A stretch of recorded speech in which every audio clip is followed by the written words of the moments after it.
Yeah, they all glued in, boy. Can't nobody do it better. Watch when the views in, boy. They shoulda never. They shoulda never. They shoulda never. They shoulda never. They shoulda never. They shoulda never. They shoulda never gave us a podcast. They shoulda never. They shoulda never. They shoulda never. They shoulda never. They shoulda never. They shoulda never. They shoulda never gave us a podcast.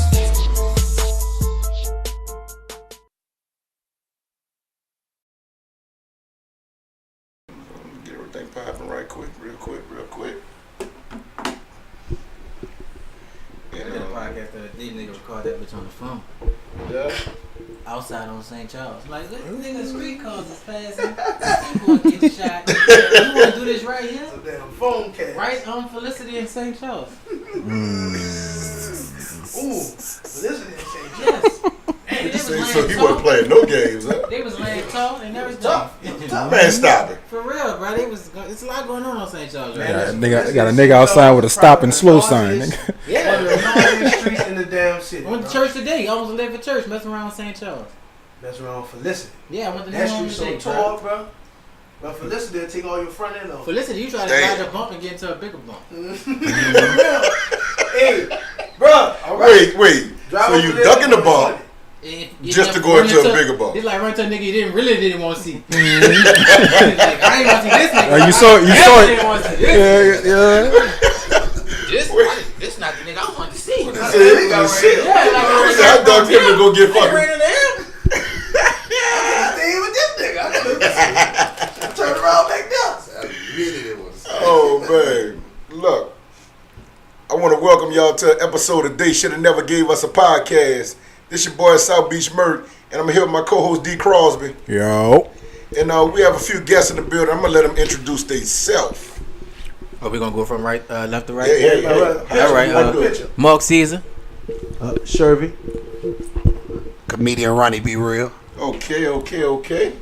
And like I said, this is They Shoulda Never Gave Us a Podcast, and I think today this is gonna be the day that they shoulda never gave us a podcast because all these fools is in here. Yeah. As clowns. Probably should have gave it to you. They gonna Very probably be like, foolish. who gave them that? Now normally we have time, but today we just gonna say fuck it and just go with the flow. We just rolling with it. Hey. Like why? When everybody in this motherfucker, I'm gonna call y'all crazy. I don't know, dog. That's Last time I went with the flow, I had period sex. So My type of guy right there, you heard me? Every time the show Period don't stop nothing but a sentence though. What you say? Fuck it. Period don't stop nothing but a sentence. hey, Periods ain't stopping. I had nothing but red a sheets sentence. sitting. Cuz ain't even had no drinks or nothing. He on Starburst gummies. Yeah. Just turn. He Look, wired. that's the thing. Look, He on that sugar. He drinking? That Yeah, boy he got on that sugar high. That boy got a sugar high. I'm just going with the flow. Man. Talking about, I thought it was ecstasy. No, brother. Gummies right there, brother. But y'all two fellas, man, Mr. Ronnie and Shervey, y'all fresh back off the Norwegian. Norwegian. You know what I'm saying? Doing something fresh out the Norwegian. Norwegian cruise is the grown and sexy cruise. Yeah.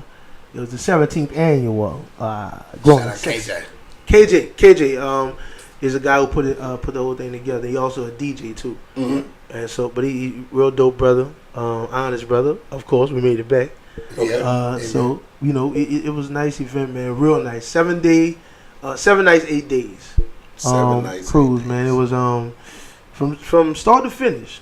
Every day was a blast. Every day was something different. I mean, I'm talking about old bitches, young bitches, middle-aged bitches, attitude having bitches, fat, heavy bitches, uneven bitches, all type of stuff. I mean, through there, it was nice.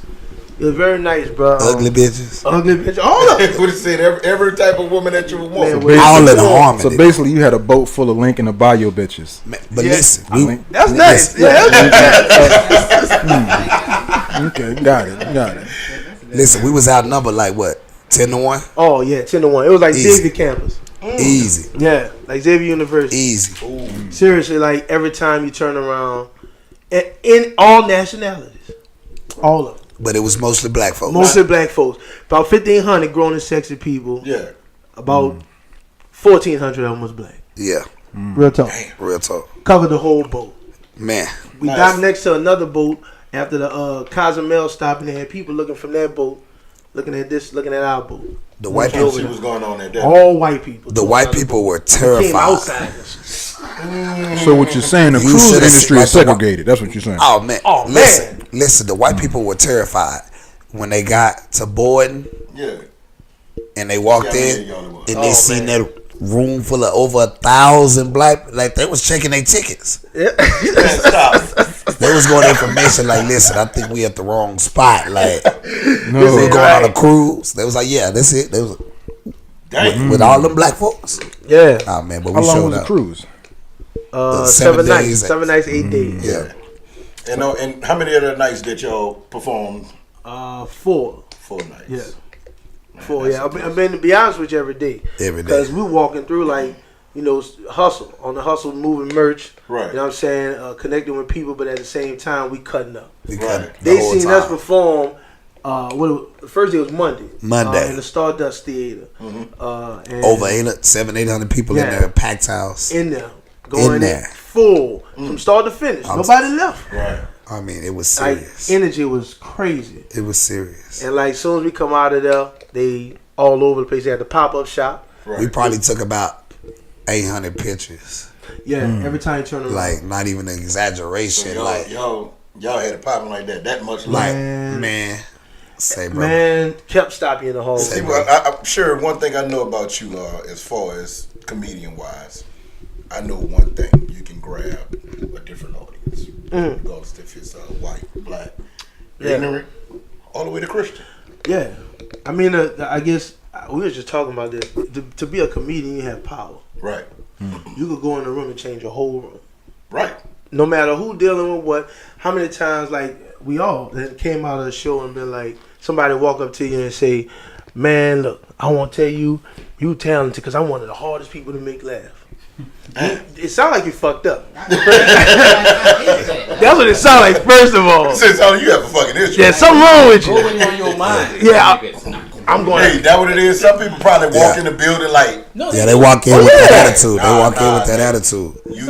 But I like that. Yeah. Oh yeah, it's a wonderful thing. I like it.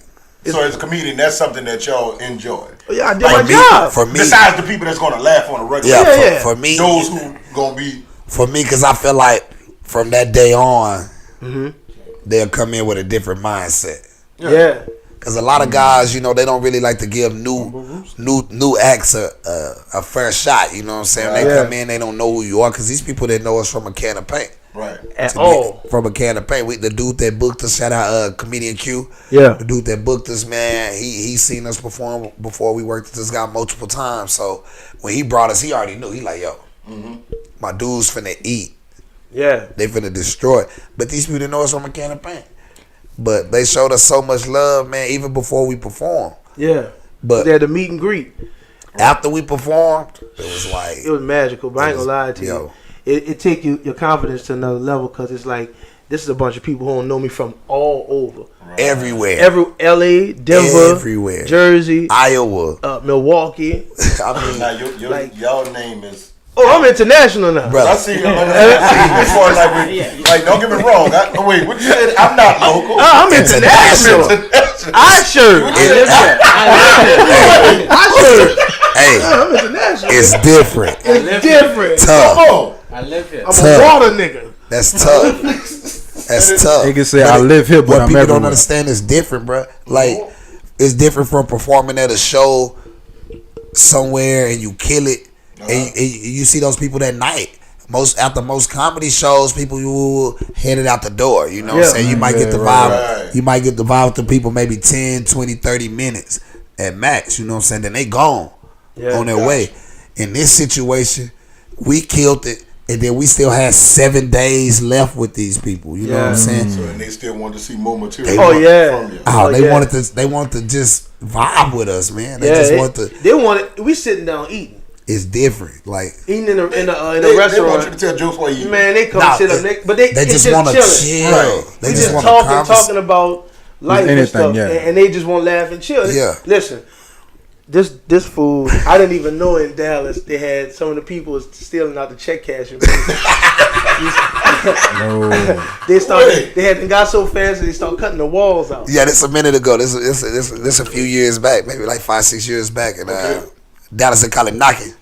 They was breaking in the check cash, places still in the safe, but they was going through the wall and doing it. You know what I'm saying? Like they was taking like. Yeah, they was taking like a wedge and a sledgehammer and like literally taking the wall out. Yeah. Brick by brick. Going in, taking the safe, coming back out, and putting the wall back up. Put the wall back. No. Yeah. Yeah. So that's a nigga that went to school, learned the trade. Oh, yeah. Put that motherfucker to work. Say, contractor, nigga.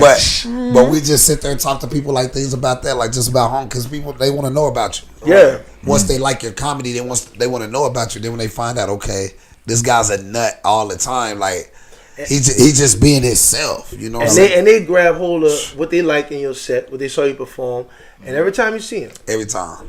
They just.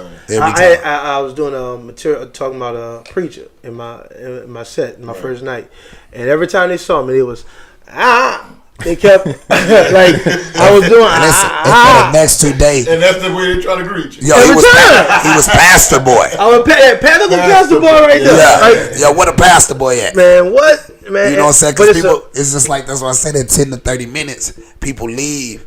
Imagine we was with people for 3 days, and they didn't know our names, but they knew our jokes. Right, they knew we were funny. They remember shit, but they didn't know our names. They was just calling us about shit in our jokes. Yeah, you know what I'm saying. But they didn't really know our names. Man, everything. But that's when you really touching people, though. Yeah, man. And the theater was so big, a lot of them didn't even know our faces. Yeah, because they was like we was at the top. We don't even see, like, people was noticing me by my voice. Yeah, because he got that. You got a very distinct voice, distinct as a motherfucker. Voice. He sound like he's setting the barbecue up. Yeah. like people gonna be like, why you got this old ass dude on this podcast? So they gonna see him and be like, oh shit. Like that nigga say he got a 60-year-old comedian over here. That nigga. But look, outside of that, you hear me? I'm gonna say we gonna get into Mr. Mark Caesar, who have which is hold up. I gotta get the fly out so my YouTube viewers can see it. Which is the Boogity. Oh, y'all on YouTube? Comedy. Oh, we everywhere, baby. I mean, let me tell them what, baby. We have iHeartRadio, Sneaker. Speaker. Excuse me, Double Pod, iHeart. You know, I said iHeart, right? I said iTunes, SoundCloud, YouTube. We everywhere. We everywhere, baby. Yeah, we everywhere. Yeah, I was drinking on the way. But this is January 27th. Yep. Mr. Mark Caesar gonna be on the bill with DC Young Fly, Ha Davis, Robert Powell, Ricky Smiley, Tony Roberts, and Red Grant. And man, that's a big lineup right there, man. Yeah. And for you to be blessed to be on that, man, like, how do you feel about it? I feel good. Because like I said, I know you known for doing comedy all over. Yeah. You just came back from what? I was in Seattle last weekend. Yeah. Doing comedy. Like I said, a lot of people know you for your jokes, and not only do you do jokes, you also do stage plays too. Yeah, I write. Me and Sherv also. Facts. Radio. Act. Host. Whatever. I remember y'all with the radio show. Yeah. The Mark Caesar show in the mornings. Yeah. Legendary. Me, myself, Shervey, Calligraphy, DJ GQ, who's at 102.9 now. Okay. And Larry Lavelle. That was our that guy. We used to do the horoscopes. What you said he used to do horoscopes? Yeah, it just used to go to a whole different level it was of horoscopes, beefing with people on Larry's beefing people on the timeline. Yeah, just crazy, just crazy. Timeline, reading the horoscope, and then he just start firing at people. Yeah, man, just crazy. So he was doing horoscope and telling comedy at the same time. Man, I wouldn't say telling comedy. It was just being the neck. It was comical. Yeah, it was comical. Yeah. You said it's comical, but it wasn't comedy. But now I'm blessed to be on the show, man. You know, they needed some New Orleans representation on it for sure. Doing a show like that in a city like this, that is, I would say we have a lot of comedians in New Orleans. We do, but New Orleans is starving for comedy. True. To some that might not make sense, but it does because we don't have a club here. Like we don't have a comedy club. True. We have a comedy theater, and the theater about to close because they got a whole sex scandal going on up in that thing. So it's just a lot. That shit ruining the country right now. Yeah. Right. It's just a lot going on right now, and I think a show like this, I'm blessed to be on it for sure. Right. Because at the same time, it's gonna open more doors for you as far as a comedian, as far as a person. But it's gonna open up doors for the comedy scene in New Orleans too, just to show people that, they got niggas that is really like bringing that heat in New Orleans. Like, if I wouldn't have been on it, if Sherv would have been on it, if Mario would have been on it, Shadi, Jew, whoever would have been on it, right, they was gonna smash. It's just the nature of the beast. It just was gonna smash. You know what I'm saying? So, for me to be the one that get the baton this time, that got to bring it home, I'm cool with that. You know what I'm saying? So, what you saying there's not a comedy club here. Like, what do y'all do to work on your sets? Like, where do y'all go? We gotta be the promoter. We gotta be the we gotta be the door where we gotta work the door at our own shows. We gotta tell the jokes. Shit, sometimes we gotta cook the food if we selling food at the show. We gotta do everything. You know what I'm saying? We gotta make sure the lights right, the sound right. We gotta get the DJ together. Like, it's just so much that we gotta do that other places they don't have to go through that because all you gotta do is show up and tell jokes. And in New Orleans, improv and all, wherever. Right. Some cities got 3-4 clubs. Yeah, for real. You know what I'm saying? Like smaller cities than New Orleans have a bigger comedy scene. You know what I'm saying? Like even like we look at the Jacksonville Jaguars on TV right now. They got about I think 2 or 3 comedy clubs in Jacksonville. Come on, yeah. You know what I'm saying? That's a small town. Duval small. You know what I'm saying? Let me ask you this: why do you think that in New Orleans that scene is missing? Because comedy is like 7th fiddle in New Orleans. There's so much stuff you could do first. Go to a funeral, go to a repast, go to Frenchman Street, go to Frenchman Street, watch a second line band on Bourbon, watch the horses poo on Bourbon, go to a DJ, go to a parade. It's so much stuff you could do. Go to Cafe Du Monde, get beignets on a black outfit. It's so much stuff you could do in New Orleans before you decide let's go hear some comedy. Right. Because there's no spot in New Orleans where it's just dedicated to comedy. Not New Orleans, not Kenner, not Metairie, nowhere in the greater New Orleans area where you could say, "Oh, I know they telling jokes up in there." But at the same time, that's y'all purpose, trying to basically get that. I mean, we killing it. I know y'all doing y'all thing. But what I'm saying is, as far as like for the next scene to come on, because like I said, I know y'all basically setting the foundation. I promise you, for the up and coming. Once we get a club in New Orleans, the comedy scene gonna get bust wide open. It's gonna get bust wide open because what we're gonna do is that's gonna bring headliners in who touring, who not doing the Lakefront Arena, who not doing the Singer, who not doing the Smoothie King Center. Gotcha. That's the ones that's doing clubs. You know, you have your Bruces and your Lavelle Crawfords, those kind of guys that's doing 300 seaters 2 times a night though. You know what I'm saying? 4 days. I just it's a residence. You know what I'm saying? Where you could do a residence. That's what when we on the road. That's what we doing. We doing residence on the road. We hitting 2 shows one night, 1 show one night, and we stand in that city that whole weekend. We seeing different people the whole weekend. What's to say that? So if we had a comedy club in New Orleans, it would be just like that. And what that would do is that would put the comedians who from the city, they getting a chance to feature, they getting a chance to host, they getting a chance to get opened up just to get their name out there, just to build. Just because once you get your name out to your city, that's just a whole different wave. You know what I'm saying? Exactly. So like Laurel told me, Laurel was like. So he told me I wasn't taking comedy serious because I was still living in New Orleans. And I'm like, Laurel was like, dawg, I'm from Chicago. We got like 15 clubs in Chicago. And it's like the home of some of the greatest comedians. He said, I still had to move. He said he still had to move. Come on. With all that they got in Chicago, he still felt like he had to move to get his name where he wanted to get it at. So in the process, and I'm going to ask all 3 of y'all gentlemen this, are y'all outside? Because like I said, I know y'all move outside of the city, right? Yeah. But do y'all plan on leaving outside to get the market rolling, or y'all rather bring it home? Well, I think, I guess my view on it is, a comedian like is a household name. Okay. So to fulfill that name, you gotta move. Gotcha. If you don't move, you stay stagnant. I mean, like. You can move. You can always branch and come back. But if you set up somewhere else, right, and start branching from another spot, it's different. Like, ain't no comedian. We could probably name a comedian who killing it in one city, but you're not gonna know him. You know what I'm saying? Like, You feel me? To a person who's just a comedy fan, they're not gonna know that person that's just killing it in one city. Right. You feel me? Like we could kill New Orleans every night.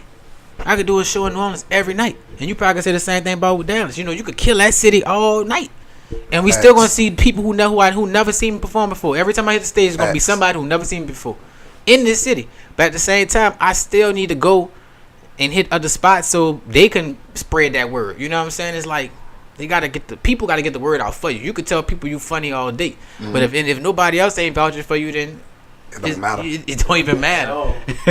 But that's real though. You know what I'm saying? I come from a little different perspective because I do come from a place with a comedy scene. You know, more of a comedy club. Right. You know what I'm saying? And and I've always said that about New Orleans too. That it's crazy that there's no comedy club in New Orleans. Like the city pops so hard. That's always been crazy to me. When I found that out and I started doing comedy, I was like, yo, ain't no comedy club in New Orleans. Cause I bet you probably tried to get work down here. Like, man, I'm trying to come do a show in New Orleans. Man, like, I ain't got no room for you. This is my first time ever being to New Orleans. That's crazy. How long you been doing comedy? I've been doing comedy 5 years. I'm from Fort Worth, Texas. Okay. You know what I'm saying? But I work out of Dallas and Fort Worth, man. You know what I'm saying? And like, this is my first time being to New Orleans, but I always want to come to New Orleans. You know what I'm saying? I worked in Baton Rouge before. I worked in Shreveport before, but Baton Rouge got clubs. Yeah, Baton Rouge got clubs. They do. They do. Shreveport got clubs too. Yeah, they do. They got a funny bone. They got a funny bone, and that's crazy. You know what I'm saying? Because like back at the crib, we got like you say, man, banger. We got the Hyenas, the Improv. Yeah, the Improv. Yeah. We got Addison, Arlington Improv. We got Dallas Hyenas. I We went got to one of Addison Improv. So they got Dallas Comedy House, Backdoor Comedy Lounge. You know, it's so many different clubs you can hit up to get work, you know what I'm saying? Not to mention just regular clubs that have comedy nights. Right. You know what I'm saying? But even, like he said, like Lil Rel said, they had 15 clubs in Chicago. That's a nice market. Dallas is a nice market. I still feel like you have to move. Yeah. You have to move. Right. Even on the trip that we just came from, goddamn, we ran into I ain't gonna say the dude name, you ain't gonna blab him out like that, but he in the comedy game, he got some pull. Okay. And the first thing he said to me was, when you going to LA? Right. Okay, you right now, so when's LA? Right. And I'm like, damn, you know. Right. I thought I was doing pretty good, you know, right here in Dallas, you know what I'm saying? Right. But in the end, you still got to make that move, man. You got to make that move. We was actually just talking about that on the way here, man, because I was telling him I don't want to move to LA, but I know at some point I got to set up shop. And I bet the toughest thing we deal with is when though. It's like we look at ourselves and be like, when? Yeah. Cause it ain't that we don't want to do it. Yeah. It's just about the whole win factor. Like I got kids. Yeah. You know what I'm saying? That's a big thing. And your kids is rooted, then you feel like if you go, then you leaving them. Yeah. But you feel like if you do go, you gonna make a better way. Yeah. Like it's just. I guess the major thing is being able to time it the right way. Answer that for you in a second. Like time it the right way and make sure it's a smart move. Yeah. You know what I mean? You can't just jump because you got baggage, so you got to jump right. I don't agree with that. I mean, but I agree with it. But look, I agree with it because it's the. I'm saying it because they got people who see you and say now. Now, because it's both sides of it too. Now you should go now. Because sometimes you can outweight your window. I see a lot of guys outweight their window. That's true. You know what I'm saying? In a lot of different aspects of music, entertainment, period. Right. Where you kind of got that wave, and your wave is moving, and you kind of sit on that wave and don't act on it when it comes down. Do you try to make that move? You done lost your wave. You know what I'm saying? I feel like sometimes, like even when you at the height of your shit, that's when you should go. Because now you popping. A lot of people are talking about you. You kind of have more of a fan base. You know, and the thing about today is social media is real big. A lot of these clubs don't even care if you funny. They just want to see what your numbers look like. Yep. Right. Who's supporting you? Do you think that is it a good look? Yeah. Right. DC. Yeah. You know what I'm saying? Like, Ha David. Listen, I ain't gonna get into that. Look, that's as far as numbers wise. Politics. Do you agree with the numbers, or you think that it should be about the way you market yourself? I'm also a promoter, so I do agree with the numbers. It makes sense because if this person got this many followers, it should be good for this many tickets. Yeah. That's what I always say. It makes sense. How many tickets are you good for? Put a number out there. So if a person has, let's say, 100,000 followers, how many tickets? But where they followers? It depends on where your followers at. Like you gotta know where your market is. But you got 100,000 followers, you should have 100 people in 10 markets. Yeah. Maybe. You should have 100 people in Maybe 10 markets. and then I gotta Easy. but then I gotta peep your play too though, because if you got 100,000 followers, are they real followers? Are they organic followers? You're right. But you pay for those followers. Exactly. So now I gotta go through your pictures. And see. I know. I be doing that with them Some hoes too. comedians, some I comedians be doing got that with 100. them hoes too. They got 100,000 followers, but Some they only comedians got 13 100,000 likes. 300 Yeah. likes around this man. So Looking and it's real funny in the money. light. Some comedians Real have funny. 100,000 followers. They get 20,000 views on their videos every rip. Yeah. Post a flyer, you get 5 likes. Facts. Come on. So who wants to see you live? Is the question. Facts. Who actually wants to see you live? Is the question. Yeah. But see, that's the thing Another about thing on that's the thing social about media is social free. media. Fact. But see, that's another thing about It social don't, media. it don't take effort. True, but if a person don't see you working, what's your girl name? Just Hilarious. Yeah. Like she started off on that, but then you actually seen her on stage. You kind of started putting herself out there. Like a lot of these people, they just strictly social media. Yeah. You know what I'm saying? And that hurts you. In some aspects, but it doesn't hurt you if you capitalizing off of it. True. Yeah. If you capitalizing off of it, if you done monetize your social media and you making money, you have advertisers, you have sponsors, you work at your YouTube. I'm gonna do you one better. I don't knock the hustle. I'm gonna do you one better. Super. Okay. Super got about 800,000 right now. Okay. If Super posts that she gonna be in Missouri, Right. people in Missouri gonna show up and show out. You're coming up. Because Super is gonna be there. Yeah, that's organic. Because she found a way to make her market work for her. Like, I got 6,000 followers on Instagram. That's peanuts. That used to be a thing. Before the videos popped, if you had 6,000, you was doing something. Yeah, you was alright. Okay. That was early in the game. Yeah, that before videos could be on Instagram. Yeah. So now, if you got 6,000, you just a regular old smuggler. Yeah. But how many people actually coming? I feel like I'm good for 20 in every market I perform in. 20 tickets. I'm not doing no big old venues right now. So if I'm only doing like 300, 400 seaters. So if I'm telling the promoter that 20 people for sure gonna buy a ticket on my name, how much I'm getting paid? They looking at them 20 tickets that says $25 ticket, looking at it like, okay, that's gonna cover whatever, either half of his pay right there. You know what I'm saying? Right. So and if they could see that, you know what I'm saying? Like, I'm for instance for the show in Seattle last week, we was hoping we had 135 seater. We was hoping like we said maybe if we do 55 we'll be okay. Gotcha. We packed out. We ended up packing out and we had like 140. Right. Came through in Seattle. The weather was good. It was things like that worked in our favor. Gotcha. We was in an area where there's a lot of walking traffic too, so a lot of stuff worked in our favor. Okay. Those things happen, but I had 10 people who I hit up in Seattle that I let know I was coming, and that made sure that they was there. They brought people with them, that whole kind of thing. Gotcha. You know what I'm saying? Now, but if I put on somebody on the show, and because somebody with over 100,000 followers, they're gonna have a price already. Yep. Gotcha. A promoter can't hit them up and say, "Look, I got 350 for you." Maybe they can though, but I mean, maybe they can, but I mean, some of them, I'll shoot my shot most definitely. right? Yeah, some of them got a price. You know what I'm saying? Some of them got a price that they're not gonna show up for because they're not in it like us. Yeah. Right. And a lot of them just was funny to their partners, got a camera in front of them, Yeah, put it out there. A lot of those guys struggle on stage. Oh, yeah. Bad. Oh, yeah. Bad. How long y'all been doing comedy? I've been doing comedy. I just made 16 years New Year's Eve. Damn, you vet. Yo, warfare. I don't even want to say my number no more. Nah, 5 years. I mean, 5 years, January 14th. That nigga say it's 16 years. That nigga looks Yeah, 16. that's lit. But as far as you, Shervey, I heard you been stupid since high school. Yeah, bitch. I mean, well, that's where it started. That's where it another started. compliment. Stupid. Thank you. That's where it started. But stupid is funny, stupid. I mean, yeah. I mean, naturally. I mean, you know, it's just some. You know, That's you most- see shit differently. Yeah, that's Right. most You know? comics. Most and you comics. can't help yourself. Sometimes you just voice your opinion. Right. But like 5 years, actually, it's just crazy. Like we talking about that. My first January 14th, Laughing Sip, Tulane Avenue, hosted by Mark Caesar. That's my first time on the stage, and That's lit. from there, like I made 5 years on the boat when we first started on the 14th. Like just 5 years in the game, and I love it. I love it. Like it's addictive. Every day is something different with this shit. Like it's you can't even run. This shit got you by the neck. You know what I mean? Like it's wake up to that shit. You know what I mean? Like it's a crusty eyed bitch, but you love her. I'm gonna clean your face. I'm serious. Like, I'm a firm believer that laughter is something that's essential in life. Yeah. You know what I'm saying? Growing up here, we always taught you got to be hard. That, but some of the hardest niggas is also some of the funniest ones too. Mm-hmm. You know what I'm saying? So like we was talking about how it started in high school. That was one you had to be good in sports, be able to fight, or real. You had to be able to. Man, you better be funny. You better be funny. You better know how to talk about somebody. You better know how to being funny. Got me out of a lot of ass. Like niggas be wanting to fuck me up. I have them laughing though. Niggas like I can't even fuck him up.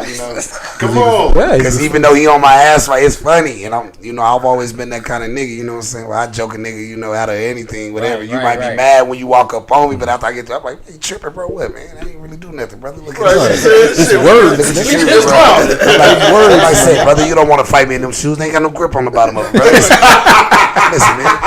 Let's talk about this. Wait. When he said I'm gonna talk you out of the fight, but I'm still ripping you. But I'm still ripping you. Say, brother, I was trying to hook you up with my sister, bro. Listen, bro. If you gonna keep acting like this, then you ain't gonna make it in the family. You everybody like the cookout. Yeah, you gotta get him in. You know what I'm saying? Oh, but comedy is crazy because it's crazy. You say you 16 years in the game. Yeah, man, I've been doing it since my 10th grade year of high school. Damn, and see, you got started. Man, I wish I'd have got started early like this. We used to have a club on Ferret. That's crazy. Well, we had a theater on Ferret. A lot of the week comedy theater is gone now. It's Philly cheesesteak spot. Yeah. Shout that out. If you ever pass on Fresh Street and see the Philly cheesesteak spot, like, oh, that was the comedy club. Right. So they used to always sneak me up in there and let me do the open mic.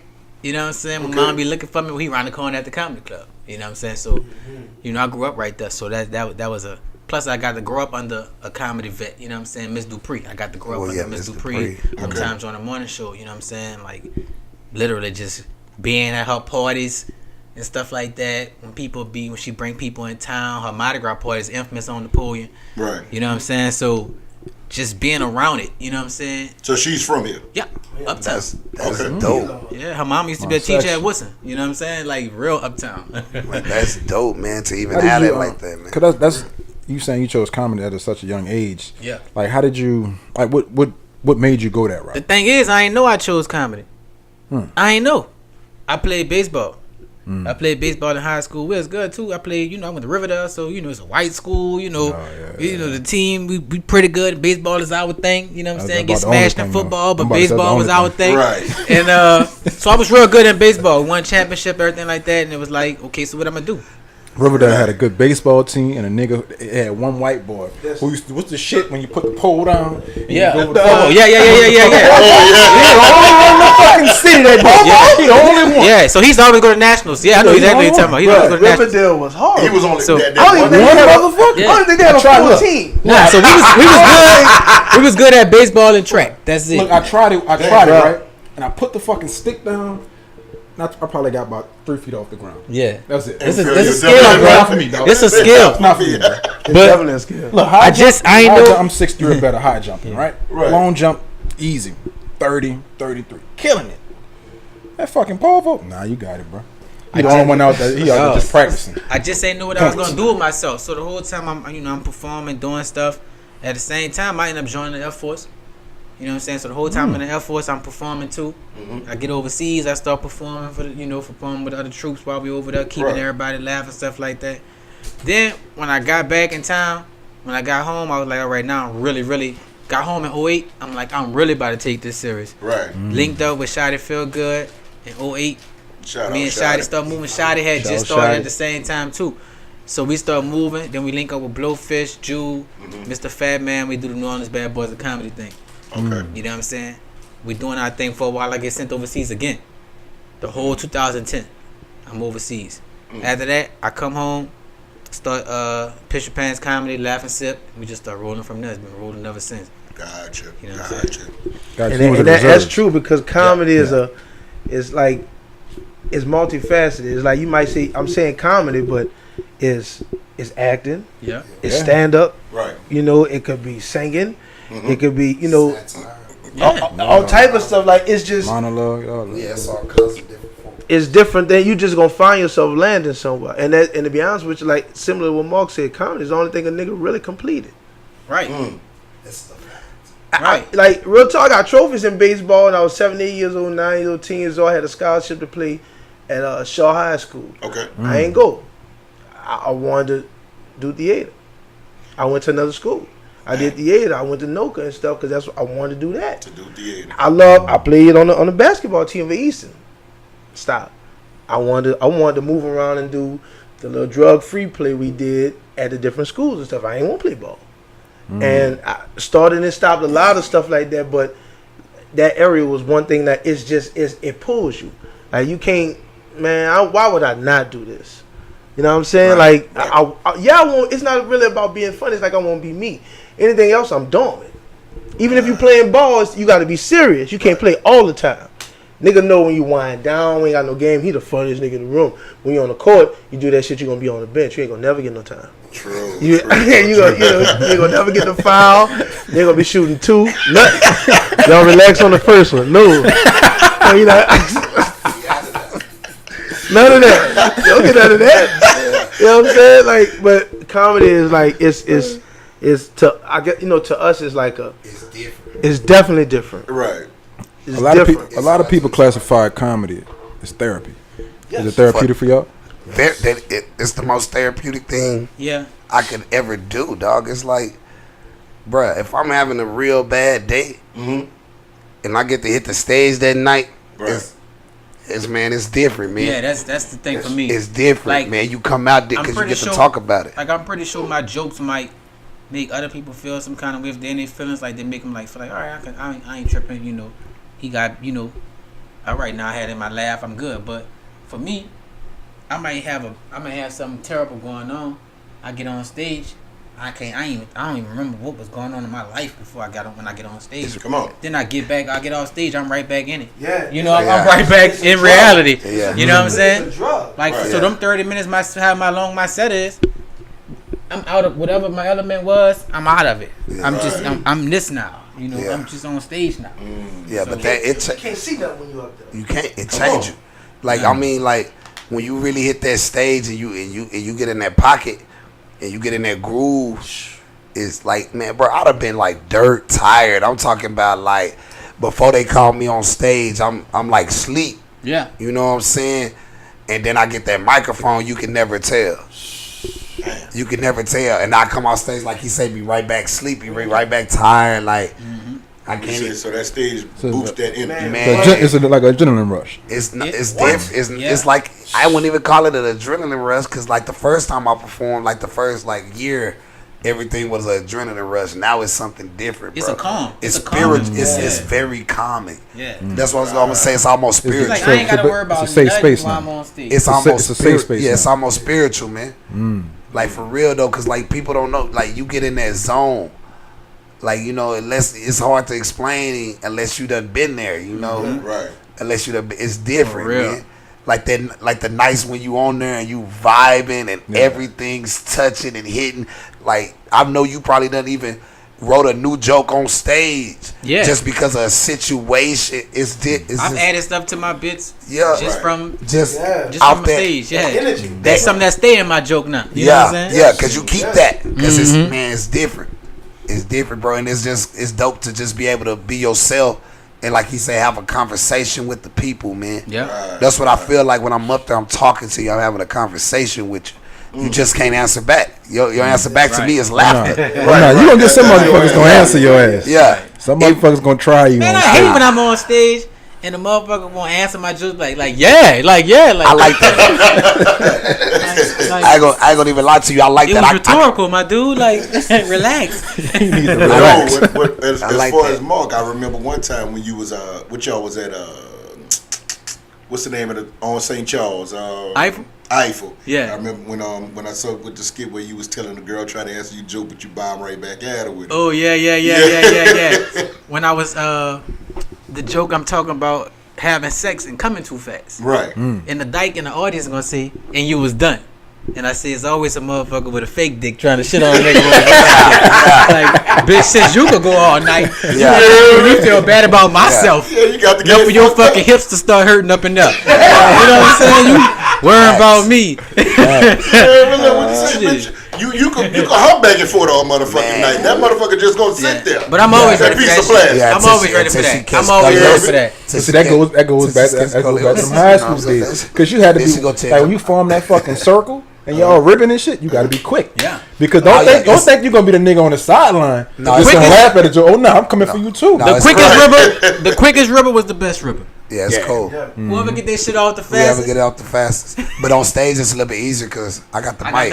I'm louder. I got the mic. Listen, I got the mic. You could try me if you want. You're not gonna win. This crowd came to see me. Yeah. And then I'll let a nigga hang himself. I'll let a nigga hang himself. Make it worse. That'd be the best one when nigga be like, cause I say it again. Cause first I'm gonna say shit. Yeah, I'm gonna shoot you down. I'm gonna shoot you down and then cause most niggas in the crowd they got one. They got one. Yeah, they got one. They've been waiting. They've been perfecting that motherfucker. They was in the mirror. Because guess what? See if they don't. It's either they don't say nothing or that next one be so lame. Yeah, it be so lame. Now look at okay. Look at everybody looking at. Okay, come on, get you another. For instance, at the Comedy Meets Music with Shervey. Yeah. He was last act. Then we had my people was steady, coming back at Sure steady bombing back at him like non-stop. But then look. That was the thing though. Like, even though that wasn't even in your set. No. But you had the material and the basically the drive to go ahead and continue. Look, you got something to say? All right, I got something to say back to you. And then you basically and then what you don't know is now since you thought you cold now, when you do let me spit this material, I'm gonna tie you into the end of this too. And I'm gonna knock it. I remember you did that. I'm about to make this about you. Right now, because everybody know the joke about you now. Right. You talk too much. Now you're an old nigga over there. You over there tripping. What's wrong? You all right? You're looking crazy. I know. I got you now. I got you now. Old niggas and drunk bitches on the worst. Oh my god. Old niggas, drunk bitches. Bro. Damn. Old niggas think you ain't funny. Like that's the time. Everybody laughing. Everybody laughing. He said, "Oh, this shit ain't funny." Like, man, what's wrong with your diaper? I don't know about y'all, but like when I get on stage, like I usually watch the crowd before I go up. Yeah. And I see who I try to find that. I see that person in the crowd who mean laughing, and I be like, yeah, I'm gonna make her laugh. I'm gonna make him laugh. Like I'm about to fuck his head up. That's a goal. You know, because you can pace the stage and check on that person too. Come on. Y'all ever did a show and just felt like this crowd stupid? Like, like you did a for show joke and you know this joke kill every time you do it. Now look, and you know what flip the whole room around when you be like, oh, y'all ain't laughing at this shit? The fuck wrong with you? Not then they start laughing. Oh, okay. Now you want me to talk to y'all stupid? That's that's real though. But most crowds like that are like bar and grill shows. Them hood game on in the them hood ass. That's them hood ass shows because some people when you come in there, them motherfuckers right there, you gotta damn near be on the ass. Nah, because they don't want to hear jokes. Nah. That's what they want. They want the Def Comedy Jam kind of Comic View DL. Strike everybody in the room. Once you, because them crowds right there, that's what I do. I already noticed if you do that for sure joke, I do my for sure that you know bang. I mean, that bitch is crafted to perfection. You already know, nigga, set up, punchline, bam. Everybody die every time, and niggas don't do it. Everybody, and they don't die. You be like, hold on, nigga, man, look at this nigga hair. And then they be like, oh, I know School didn't come here with the boots on right there, cuz. Like, oh, that's what y'all. That's what they want. Right, that's what you. They want like that young shit. When I'm telling y'all my shit, y'all ain't laughing, but then when I knock your ass loose, and everybody go crazy. Yeah, but then okay, I know what I gotta do. Yeah, but then sometimes. Once you get them on your side laughing like that and you bust them up and then you just go right back into your shit. No, I did my University of Phoenix joke one time. And niggas ain't get it. It's real like about that. Playing college basketball for University of Phoenix. Yeah. That's niggas ain't get it. But the thing is, because niggas ain't been to college. They didn't understand. Watch TV. Yeah, they didn't understand. You really have to be like, okay, for instance. Fucking Tom Brady. Got the ball. Give me that. But now Jacksonville got the ball last with the DeVry joke. What's up, y'all? That's a crazy one. Like you really have to be paying attention. Like if you into it, you gonna be like, it's one of them jokes where people. People like when I did it at 14 parishes. People was like the laughter came like 45 seconds later, but they wouldn't stop laughing though. It was crazy. Then the joke keep rolling. I keep talking. I keep adding more online schools, more schools. Because sometimes when you more achievements. Motherfucker said he played basketball for the College of Phoenix. University of Phoenix. University of Phoenix. Yeah. Online. They played against the Rock. Yeah, that's dope. And ICPC College. It have been a time where I thought this nigga was drunk. He done said shit like, I averaged 21 points for the College of Phoenix. I was like, Mark tripping. That shit funny as fuck. It's funny as a motherfucker. You know, it's funny as fuck because that's the wittiness of comedy. Yes. And I love niggas that write like that because people don't know comedy is emotional. Yes. Yeah. It's emotion. I write a lot of jokes where I play on emotions. Right. My setup, I know it's gonna get an emotional reaction. That's why I said it like that. Right. When I get to the part of the bit where I'm talking about the chick from the Everest commercial. Right. You know what I'm saying? With the small ponytail. You know what I'm saying? Yeah, the rubber tail. You got you in a black rubber band that they put on the baby hair. Motherfucking 30 scrunchies on that fire. Yeah. That's real though, but that's that shit is like people don't know because when you playing on people's emotions, that's when you get that uncontrollable, that real high.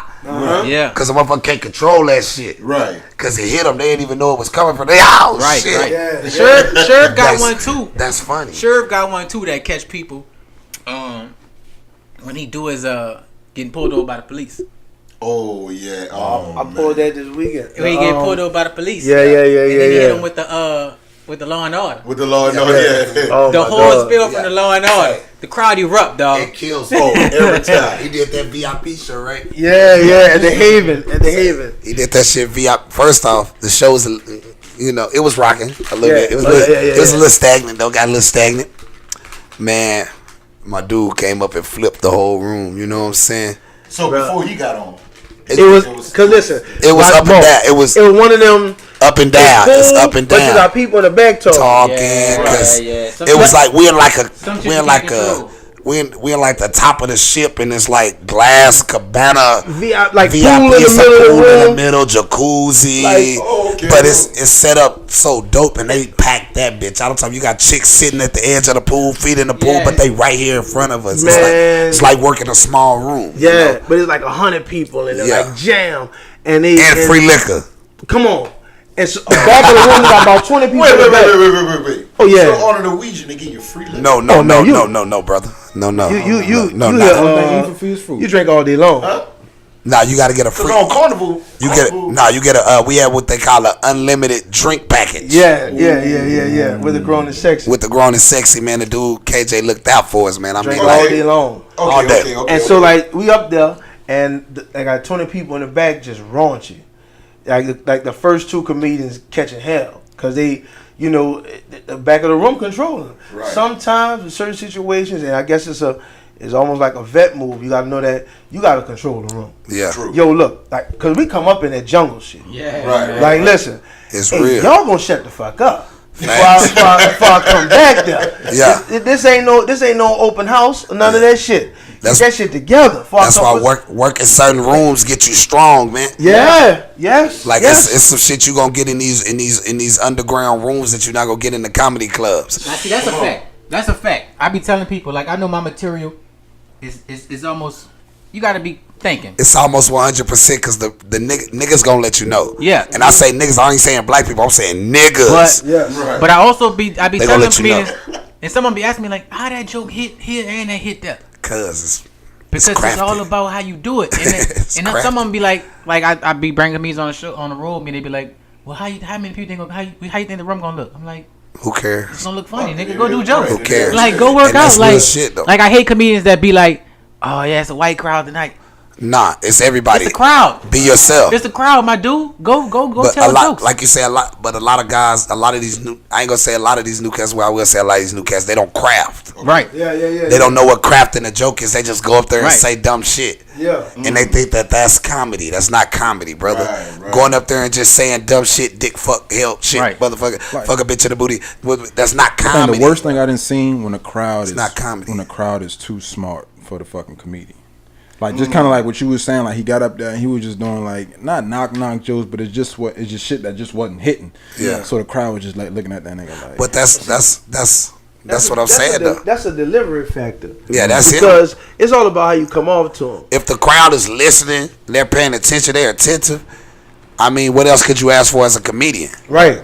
Now, what else even could if you they ask don't for? laugh like you want, sometimes listen, and that's another thing too. Sometimes certain situations, I don't care how many shows you kill. Right. There's gonna be a crowd that's gonna say, you're gonna be like, you alright. Yeah. I don't care. And then you might get a little steady laugh. You still gonna get that. You're not gonna get what you want all the time. Right. But you gotta keep moving. Yeah. Because it can slow you down too. Right. Because once you start worrying about how they are, you just lost. And a lot of the times when that happens though is when we work at new material, because niggas expect you to be this great every time, but sometimes like shit, man, I'm finna come up here and do a new 5. I'm finna do a new 10. And it might be a struggle because it's not the joke's not finished. The joke's not. I don't even know the jokes yet. Right. Like Chappelle was talking about that. Chappelle was working some shit. Yeah. And then some reporter, came in and hyped in the like, but he wasn't finished. Yeah, but he wasn't finished the joke yet. That's like, it's stupid, like, because people expect you to be great. That's why we have open mics and shit like that. Test your shit. Like, you know what I'm saying? People like come to an open mic, like, nigga, you better be funny tonight. Like, nigga, it's open mic. Yes. Motherfucker, I didn't even come. I didn't even come in here to be funny tonight. I came in here to work on some new shit. You don't even have to be here. Like, for real. Right. It's a list. I'll come in at an open. Listen, I'll come in at an open mic tonight. I'll be like, listen, y'all ain't gonna laugh tonight, but I don't care. Nigga, gave me the light at 4 minutes, nigga. I'm not making my joke. I'm just getting my name out at 4 minutes. Yeah, I know. I know the joke ain't ready. Right. I just want to throw it up there so I can feel it and see it, visualize myself moving around stage. Like Fabo and them, and this Yeah. I'm up. Yeah. But a nigga really trying to get his timing. You trying to get your timing, now watch man. this too. And then if you don't hit, you got an audible. Yeah. Come out that bitch. Like, Come out. Come out. Yeah, that's out. You know, and then That's sometimes your joke can end with, oh, y'all ain't like that shit, huh? Fuck y'all. Yeah. Boom. That shit was funny to me. It was funny to me. Fuck y'all. I like it. I would have That shit wrote was that funny. funny. That shit was funny to me. But you gotta, it comes with time too. You know, It's like this, like y'all talking about in Chicago. There was I forgot his name. It was a comedian out there in Chicago. He get on stage, Dion, and he has his notepad. Oh yeah, Dion Cole. I like when he do that shit. And he like, that's his thing. Oh, yeah. A lot of niggas check that bitch up. A lot of niggas been biting that too here lately. Sometimes you gotta know how to. Sometimes it's with that's shit. how you are. That's his style. Yeah. You and Dion is one of my favorite writers. Yeah. The game, like niggas don't even realize how much Dion Cole, how cold is Dion Cole so cold. He wrote himself into Blackish. Yeah. He wrote himself. He wrote himself into Blackish. And he write for Conan. He write. They got the new show too on Freeform. Grownish. Yeah. He writes Grownish. He's the executive writer on that. That pen is mighty. Like that pen is a bad motherfucker. Bro. That's why you say you do screenplays and not man. Oh, writing is my thing. That's writing is my thing. That's dope. Like a lot of cats don't even understand how serious that writing is, brother. Definitely. That writing is what gets you up. Hell yeah. Then another thing about material, like when you have fans and you have people that's gonna come see you every time. Yeah. That you have a show, that shit kind of could backfire a little bit too, cause them people that come see you all the time, they know your jokes. But the thing, now I'm gonna say this much: they know your jokes, sir. That's real. Yeah. Because for the most part, I like to come see y'all or whatever. Like Ronnie, I'm new to you, but at the same time, come check me out tonight. You gonna be fam. Well, yeah. Where you at tonight? Where we at? Outspoken on y'all with Outspoken, all right. Favela on 525 French. Fuck it, we there. Yeah, I think sir say he gonna give me me 2.5 minutes. They should have never gave us a podcast. They should have never gave us a podcast out and Outspoken. But yeah, so but hold on, what you say, Merc? Where you gonna be at? Oh, January 27th, the Singer Theater. Boogie's Cousins Comedy Slam. Featuring, they put New Orleans on by that bitch so people can know. New Orleans on, Mark. You heard me? Why? Cause look, I seen they posted the other day on Instagram, and somebody went off on them. Was like, how y'all gonna do a show in New Orleans and put on New Orleans comedians on it? So I had to go on up and say, I'm from New Orleans, dog. Like I had to tell them like, Like I know you don't come to comedy shows in New Orleans because there's no way that you some people just like the troll. Yeah. Some guys is like nigga, you don't need support. Like I hate when people be like, "When your next show? Why you ain't coming?" I'm from New Orleans. I'm from New Orleans, though. Hey, no, I'm gonna say Mark and Shervey, they know. I hit their line up. Oh yeah. No. There's always people that I'm saying you can support. I'm saying the people that usually be on the internet talking the most trash. Yeah. They don't even fucking come to shows, bro. You don't give me the one. I see you doing your thing. I see you do your thing. You haven't been there. Wow. All you see. that. We was just talking about this. Facebook. They like. Tell me like, they like a picture that support. Y'all doing something different. I was like, shit, what's your favorite episode? Now, man, this episode 12 right here. Yeah. What episode you like? Oh, I ain't got a chance to check it out yet. How the fuck you like it? That's how how you know I'm doing my thing? You ain't never checked me out. They like, say, bro, I like the post. Yes, I like the post. I like the post. That's what they be like. I know a lot of people that get on. I gotta make it out to a show. Well, nigga, make it. Silly, man. Make it. I've literally posted a show every day this week, nigga. Right. Make it. Right. Make it. Now, I gotta get to my boy Shervey. Now, God is blessing all the trap niggas. Yeah. Bruh. Yeah. That comedy show. Well, no, it was a sketch. Your play. Yeah. Yeah. Bruh. Like a stage sketch. Where did you get that from? We was in the room. Like just playing around with the church scene. Yeah. And my dude Jamal Givens, shout out Jamal. He was on he played piano. Yeah, Jamal played organ. He cold. Okay. He played for like 2-3 churches on a Sunday. So we were just playing around. I'm like, we just gonna do a simple melody, like something that we can mix it with somebody hot at the time, an artist. And Future was hot around that time. Yeah. He had the Dirty Sprite, DS2, I think it was. Yeah, Dirty Sprite too. And I was like, let's just slow down. God is blessing all the trap niggas. And God is blessing all the trap niggas. And just something simple.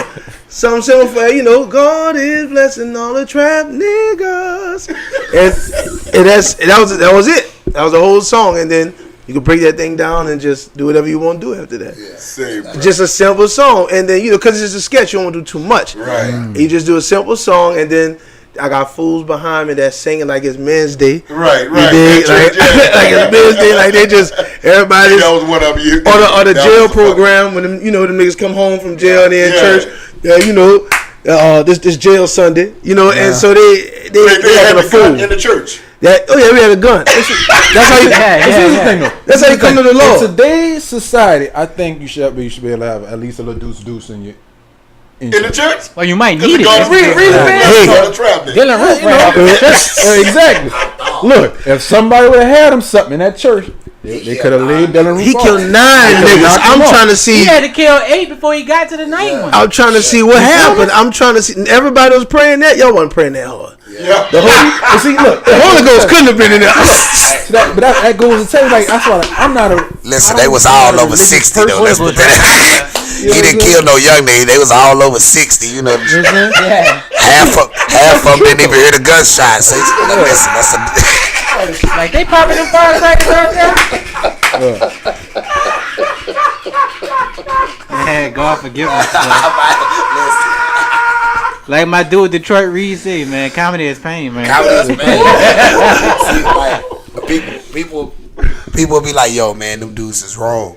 But really, what did we say that wasn't true? That wasn't true. Right. You see, look, I was telling him the other day. What did we say that wasn't true, man? That's the realness of it, man. A lot of people are they wrong. They was talking about, but no, we just said true things. It just might have been funny to you. Right. Yeah. It might have been funny, you know what I'm saying? And they gotta embrace that, bro. That sometimes tragedy is funny. A lot of the time, tragedy is funny. How do y'all deal with the sensitivity of today's society? I don't. Perfect. Just be worse, be more raunchy. Yeah. Be and shout out over the top. Shout out the new Dave Chappelle special, man. I was telling Sherv this right here, man. I love the new Dave Chappelle because for him at his caliber to pretty much come out in these last 2 specials and say, fuck being politically correct. Yeah. I want to say what the fuck I want to say, and I'm gonna fuck around and retire. And what the fuck y'all gonna do about it? I ain't gonna lie. Chappelle was on stage acting broke. Yeah. No, but see, that's Like- my favorite bit. I love every bit of that shit. Yeah. Was when he said he went to the voting booth. Yeah, He pulled, like, I pulled up in my Porsche, right?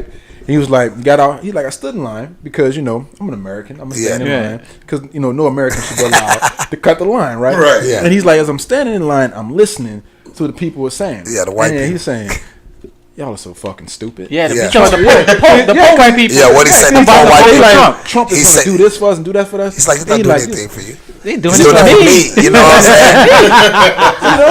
Yeah. Me being not me being black. Yeah. Me being rich. Me being rich. And to kind of tie this back in being though, rich. because it's true though. You It said is. when you said you served in the Air Force. And, Yeah. like I'm affiliated with the government as well.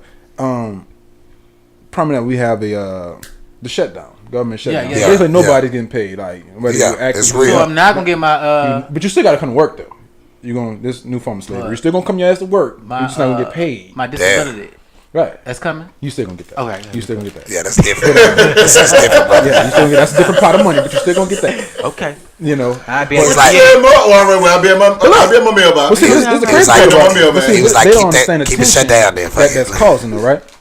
Like a player like myself, like my son's mom, she gonna be hot come the first, Right. because I don't get paid, you don't get paid. Right. Well, it's I don't. It's, Yeah, because it comes straight on my check. Since So the government therefore- is shut down, is child support shut down? No. That's what we It's trying just to. people that. It's just people that gotta. It's just people who get paid by the government who pay child Damn. support.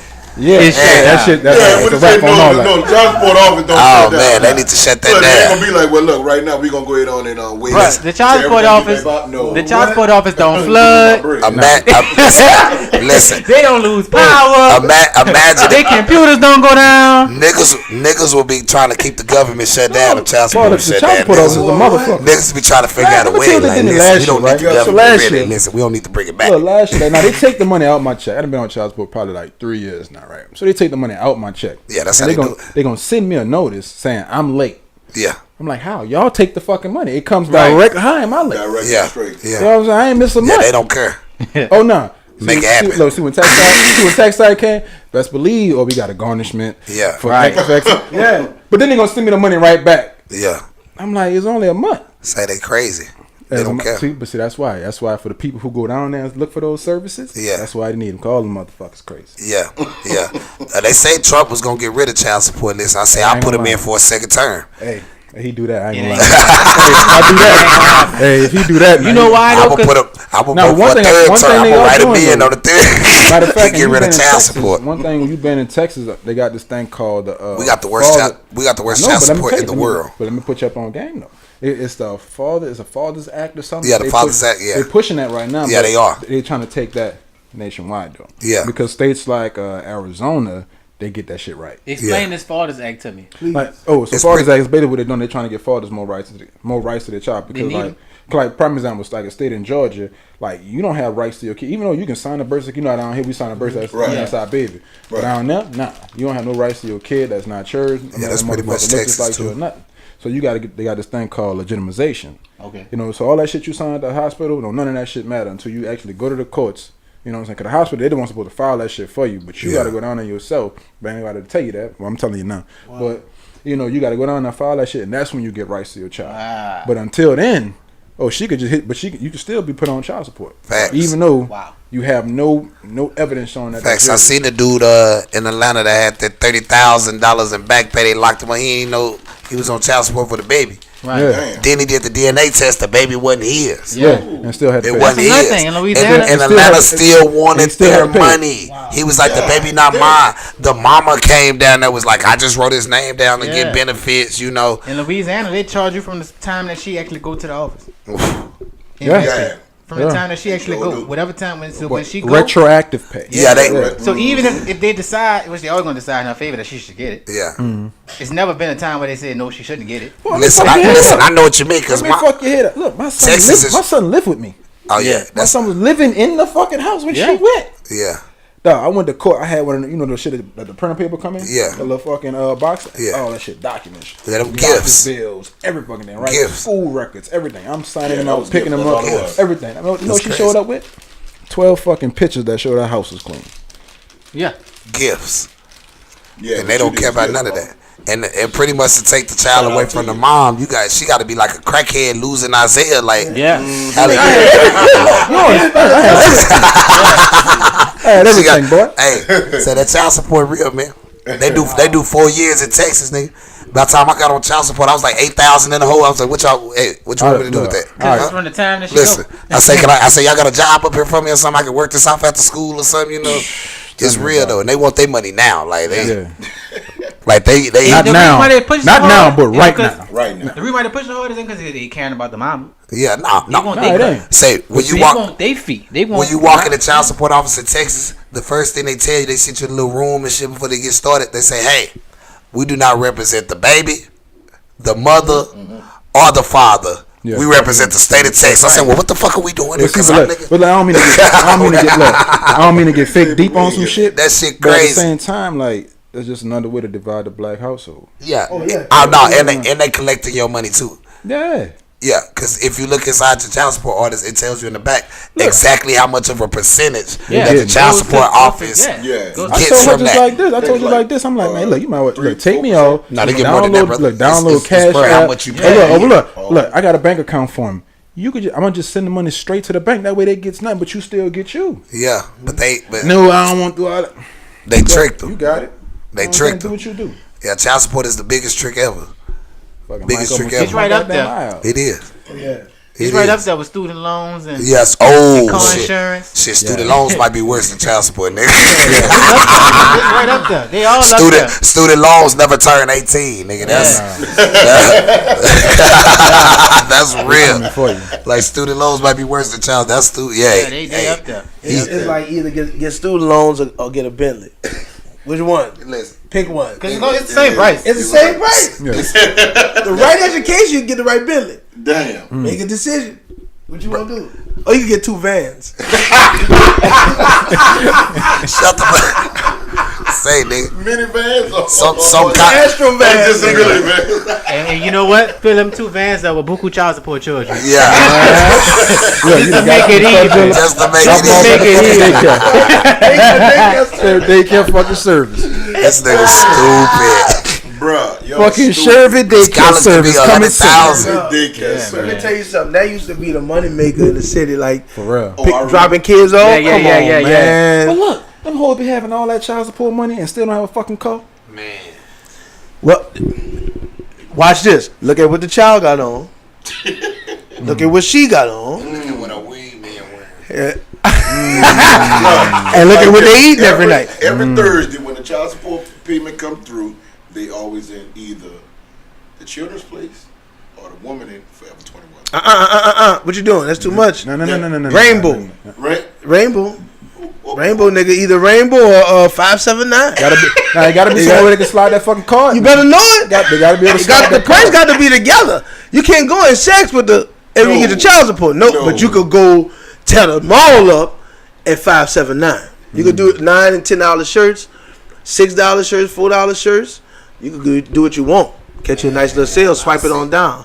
But that child probably got on stride right shoes. With the Velcro ones that make the noise. Little Brandon, sit down. Them too much.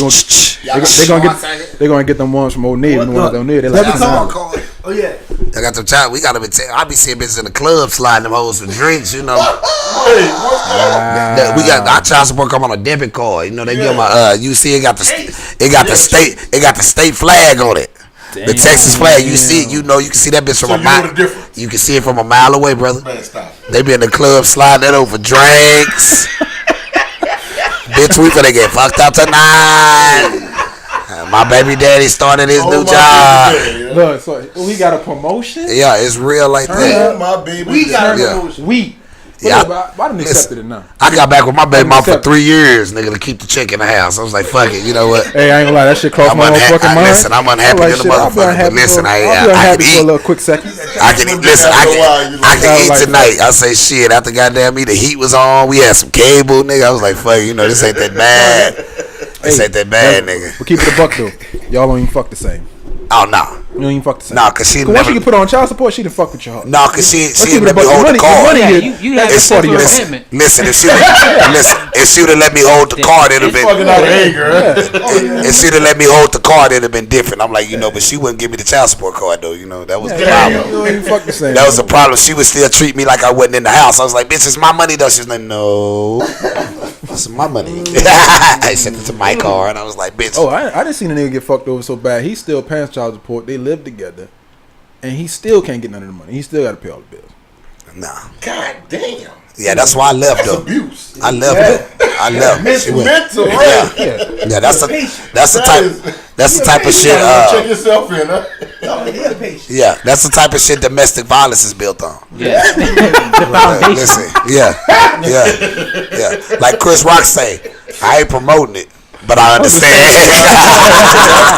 I understand, man. That's hard, bro. Now, It's hard. Mr. Ronnie, what in out there in Dallas? Fort Worth. I'm from Fort Worth. Fort Worth. Fucking town. I be having to represent that, from Fort what Worth, else? Texas. And you got to understand, Dallas and Fort, they're two different. Yeah, it's like places. 30 minutes away from each other, but like- it's with It's a like DFW. it's like being in the east and being downtown. Yeah, it's Dallas. It's Dallas. Two different but places. It's two different places. It's the metropolis area, which is Dallas Fort Worth. You know what I'm saying? I got love for both of them. But I'm from Fort Worth, Texas. Gotcha. All right, but out there, how your comedy scene? You killing it out there? Oh man, What all you got going on? man, life is good right now, man. I usually put on my own show. It's called Nothing But Laughs Comedy, man. It's super dope, man. I had Robert Powell on there. You know what I'm saying? That's my dude, man. I fuck with Robert Powell. He lives in the Texas area now, man, but he's from Louisiana. Yeah, he from if people that know, Robert Powell's from Louisiana, man. He's dope. He got out from Shaq All-Star and shit. Mm-hmm. So he's dope, man. I featured for him at the Improv maybe like 3 weeks ago or something like that, man. And I'm working the Improvs right now, man, and I do my own show. And that's pretty much it. I kind of took a break from doing my own show, like promoting my own shows. A lot of time I was doing like a weekly show. Mm-hmm. I was promoting my monthly show and doing another show in Dallas. But now, man, I really just been working them Improvs a lot, man, because they been showing me a lot of love, man. I just got second place at Funniest Comic in Texas, which is the Improvs competition, out of 800 comedians, because there's 4 Improvs in Texas. Yeah. We got Addison, Arlington, then they just got the new one in San Antonio, and then they got Houston. You know what I'm saying? I actually prefer the Improvs and the Funny Bones. We do too, because it's more intimate. We do too. It's more intimate. So that's why I prefer. Yeah, we prefer it too because it's a comedy club. Yeah, right. And the rules are applied. Yeah. There's ain't no bending the rules in there. You know what you came in. You know what you came in for. And you ain't gonna make no noise in here neither. It's a comedy club. They'll You come know get what I'm saying? And they'll come get you. Yeah. What's wrong with you? Yeah. You all right? But they let you rock too. You got your 2-drink minimum. Yeah. You like, But they know what they can. They know that. That's about to sit down. They give you an option though. You can get a drink and food. But it's you're gonna get it. Yeah, it's a 2-item minimum. Don't be too added though. And listen, that that waiter is going to be on your neck. Yes. You ain't gonna want to. They got a white girl and the one in Addison. Yeah. Yeah, she fine as a motherfucker. I mean, it's at Arlington. See, I work mostly out of Arlington. You know what I'm saying? Because I don't know, man. Comedy clubs are weird. They're very territorial. Yeah. They kind of grab once they start fucking with you, they're like, you're our guy. You're our guy. So like, the Improv calls me all the time. Like, they don't never give me like a heads up. Like, hey, we got such and such here. Yeah. Can you show up? Yeah. It's usually like 4 hours before the weekend. It's like 4 hours before the weekend. Like Lunel came in a couple weeks ago, and Thursday they called me at like 2:00. They was like, "Yo, we need you here tonight to host." I'm like, "Okay, what time?" It was like 6:30. I'm like, "Damn, it's 2." I'm like, "I'm on here on the weekend." They're like, "Yeah, you're here the whole weekend. Lunel need to host." I'm like, "All right." And from there, I just boom. Go up there, but they kind of get jealous. Like if Hyenas call me, and you and Hyenas like, "Yo, we want you to come host." They'll be like, Gotcha. That's what you're doing now. You know what I'm saying? I ran into the situation. It's weird. It's like having a girlfriend. Yeah. And that's what's weird about like the Improvs and all that type of. It's like having a girlfriend, bro, because they kind of trip with you, man. But once you kind of get in with that spot, they kind of help you out a little bit. You know what I'm saying? So I'm a big promoter having multiple sources of income. Right? Yeah. So if comedy is your main source, what's that second thing you're looking to get your hands off into? Man, that's a question for all y'all. Yeah, if comedy is it's a lot of things really, man. Because comedy is the main things that's gonna push it over to that. Like our merchandise. Yeah. Like everything, your branding, your monetizing of your brand. You know what I'm saying? Because when you do a comedian and entertainer, you're the product. Right. Yeah. Ain't no other it's you. Everything you sell is because of you. Like I dang near sold out of everything I took on this cruise, and not because the shit was popping, you know. Like my shirt is cool. I got another Labs. But you hustling. Shirt. But they buying me. Yeah. When they bought that T-shirt, they bought a piece of me. Yeah. Right. When they bought that DVD, they bought a piece of me. Some people, man, a lot of people never watch those DVDs. Right. They bought for $10. They never watch them. They didn't buy it because of what's on there. They bought it because they believe in whatever you're doing. Yeah. So me and him often had this conversation. Like even when it comes to our podcast, I rather people fuck with it for the content. It's great that you fuck with it.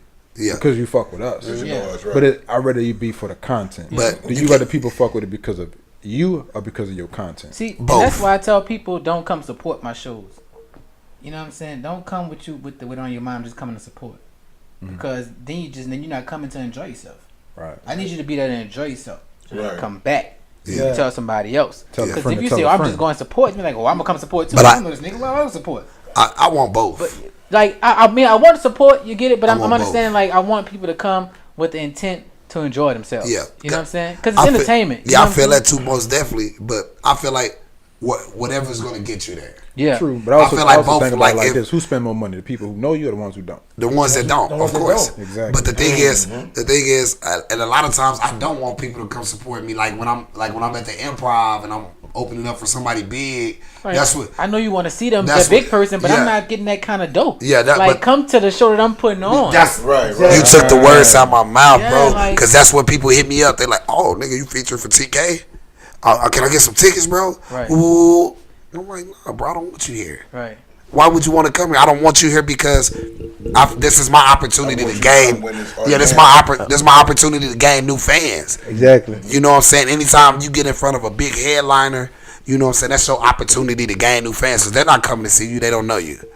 Right. They don't know you. They're coming to see whoever that headliner is. But it's my chance to get you on my team now. The fact about that is too, truthfully, you coming to see that big person. Yeah, that's what I'm saying. That's what they You come ain't to see. You're not like, coming to see us. You ain't coming to, oh man, you got to show it with oh man, I'm coming I'm there. And that's real. Damn, right. What happened to I'm coming to, like, to And the I small had 100. I'm coming to you, right.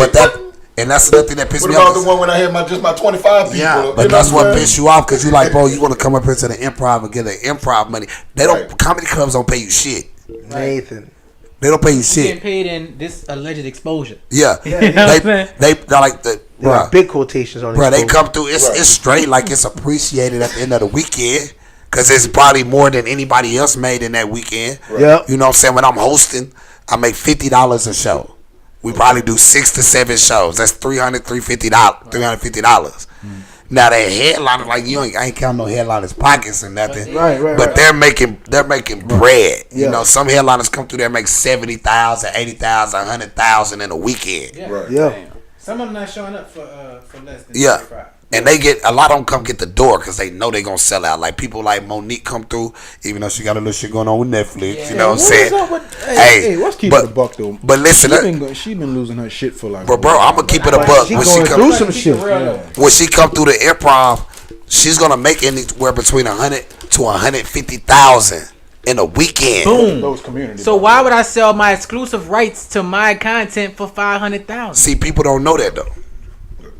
You know what I'm saying? Yeah, like, people don't know that for though. 500K. Like I understand what she's saying. Like I do too. I'm like, I don't know if she should get 13, Nah, but hell I'm no. like, at least one. yeah, like come on now. And then people, That's what I'm then saying. you got At least people getting the dough. You Give got me people one trying M. to flip the script like, Give me well, one M. Monique ain't been funny in a long time. She need to reestablish I'm her like footing. niggas don't know Monique Man, was Jordan just. ain't played in 20 years. He's still selling shoes. But y'all still going to buy Jordan? And I just seen Monique sell out the Arlington Improv like 2 months ago. And they talking about, well, Monique ain't selling out Madison Square Garden. So what? She's selling out improvs every weekend. Y'all gonna go to comedy shows anyway. Yeah. They got some niggas who never been to Madison Square Garden funnier than everybody who's been there. Facts.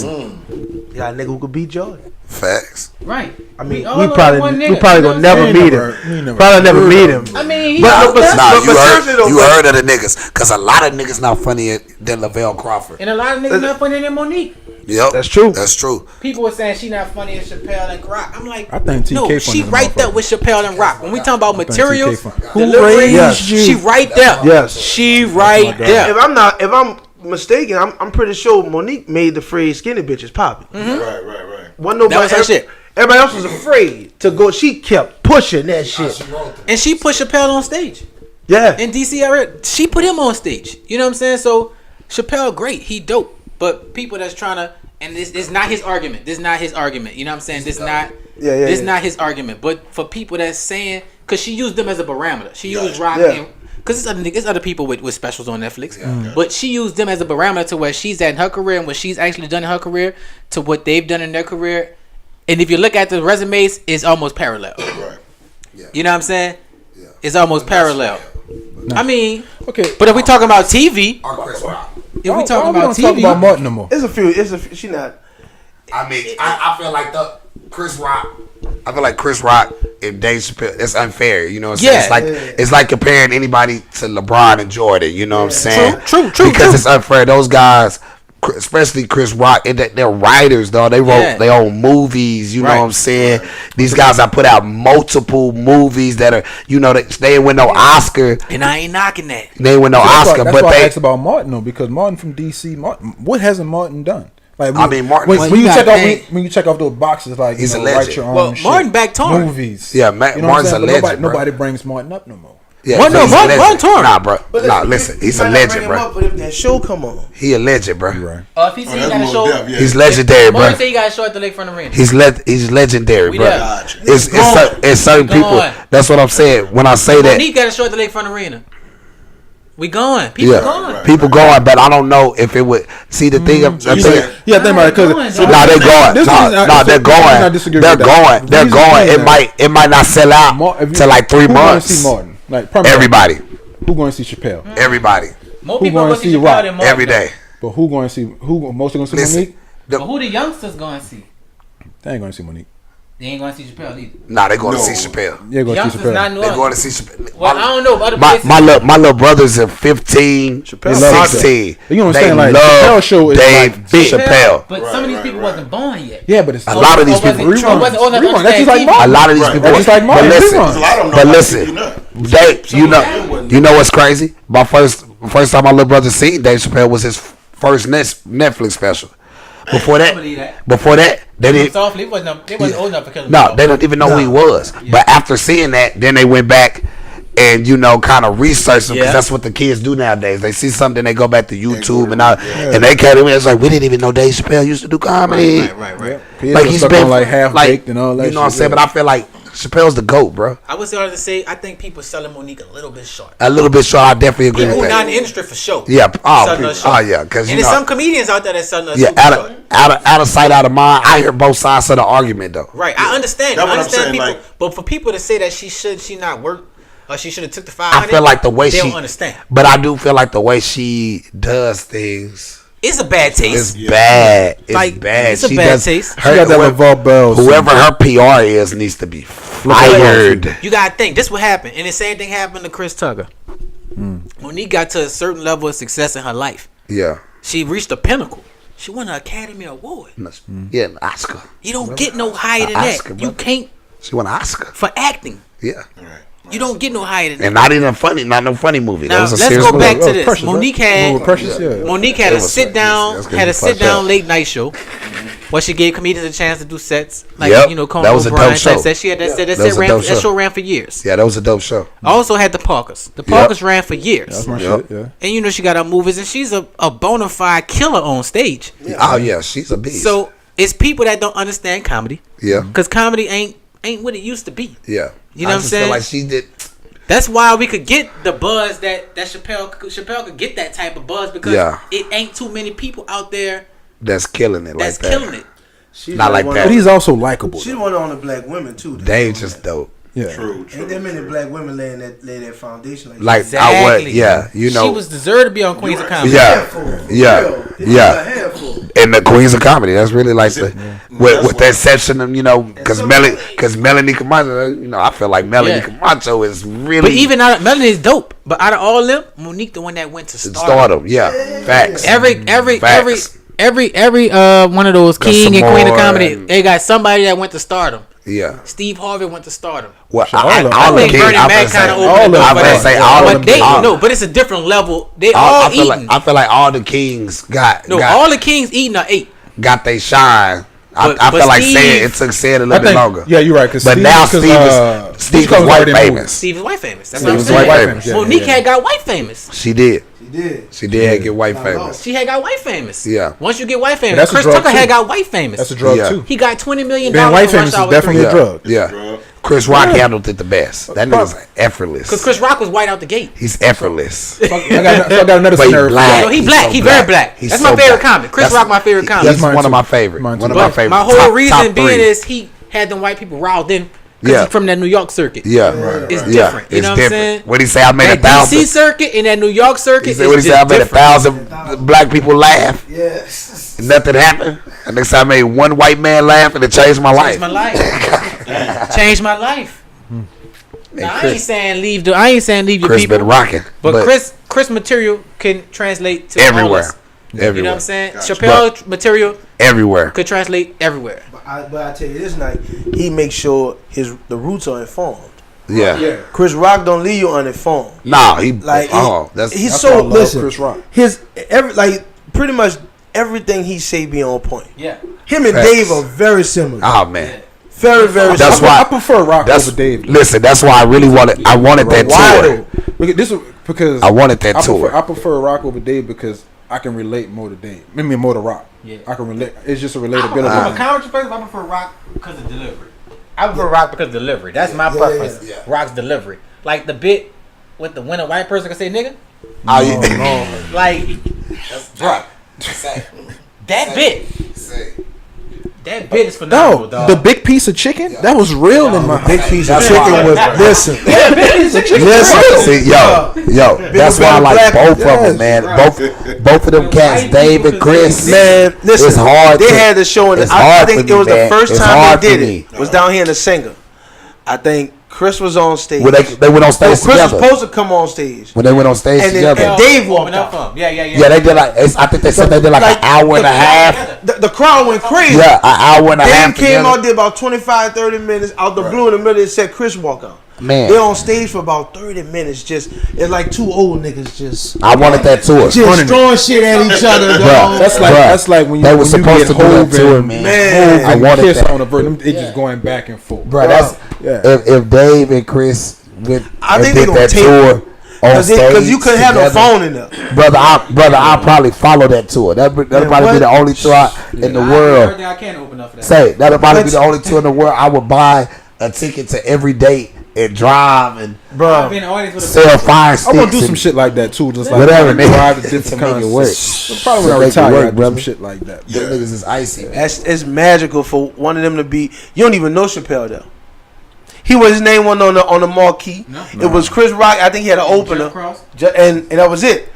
When Chris Rock was supposed to come out, Chappelle walk out the room. Before he say one joke, the room was going crazy for about 5 minutes. He rubbed it. The thing is, Chappelle had just left. He had just left New Orleans. Yeah, he did. A week or 2 weeks before. He walked out. Rock was in March. Chappelle did All-Star Weekend. Yep. And they say Rock was coming, and this nigga walk out. Icy. Yeah. Listen, 18th, at that point, icy. At that point, it don't even matter what. That's iconic. It don't even matter, dog. Them dudes still do open mics. They do all the time. Nigga, Dave Chappelle will walk in LA and bump the whole fucking. Bump the whole list down. The whole list. Chappelle here, guys. Sorry. Go home. Go home. No, that's how it is in New York. That's how it is in LA. In New York, I was doing a comedy club. Oh man. And who walks in the room? Michael Shea walk in the room from Saturday Night Live. Okay. Bump the whole list down. Bump the whole list. Bump the whole list down. And they go and they. That's how it is. And we go to the room. Bump the whole list down. So we get that little love because I get that love in the city, you know. You won't get on? So we get that, but that's. You performing tonight? That's why a lot of niggas. Comic, you wait around. You're like, well, I get bumped for that nigga because I'm about to say I opened up. I was on the stage. Yeah, but the thing is, being humble. Yeah, being humble. Yeah, but the thing is, that's why a lot of niggas don't leave their city sometimes, because it's hard. Yeah. Get attached. It's hard. Then LA, you only getting 4 minutes. When you go to LA, you're nobody. Getting light at 3. You're nobody in LA. You better be quick. You nobody. Stiff on their time. Say. They're stiff on their time. Say when don't run that. Don't run the light. So it's kind of like don't run the light. It's a wrap. They go to every club in the city. It's a wrap. It's a wrap. It's over for you. It's a wrap. Once they find out you're running lights, You did disrespectful. It's a wrap. you disrespecting comedy. It's a You wrap. don't know what you're doing. It's a wrap. Because the light don't mean jump off stage. Go home. And that word. The light mean get into your last bit of And get the jump fuck off. You know Get what out I'm of saying? here. It usually say you got about a minute left. Yeah, minute 30. And Depending on Gotcha. Yeah. what level of time you doing. if the host know your joke, Yeah. know your closer, Yeah, but they'll when be you like, gotta work your LA, close bro, out. You know what I'm saying? You're nobody in LA. But in LA, They don't like.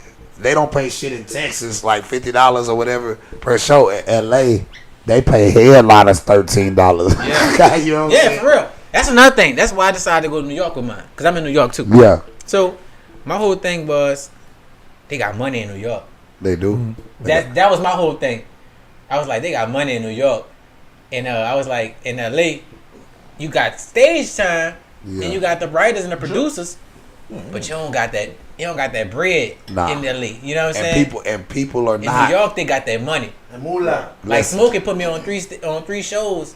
Smokesaurus put me Yeah, on yeah. 3 shows, and he got 3 runs, and he paid Yeah. me for all 3 of them. Yeah, So, you know what I'm they saying? good Like- people. So I'm supposed to be going down there next month to fuck with Tina. Yeah. Yeah, that's one thing. He got a room in the Bronx, he got a room in Brooklyn, and he got a room in Harlem. Yeah, And that's why I'm glad you guys are well connected. Like I said, Gotta be. we're gonna get ready to wrap it up, but networking. Before we do, I got one more question.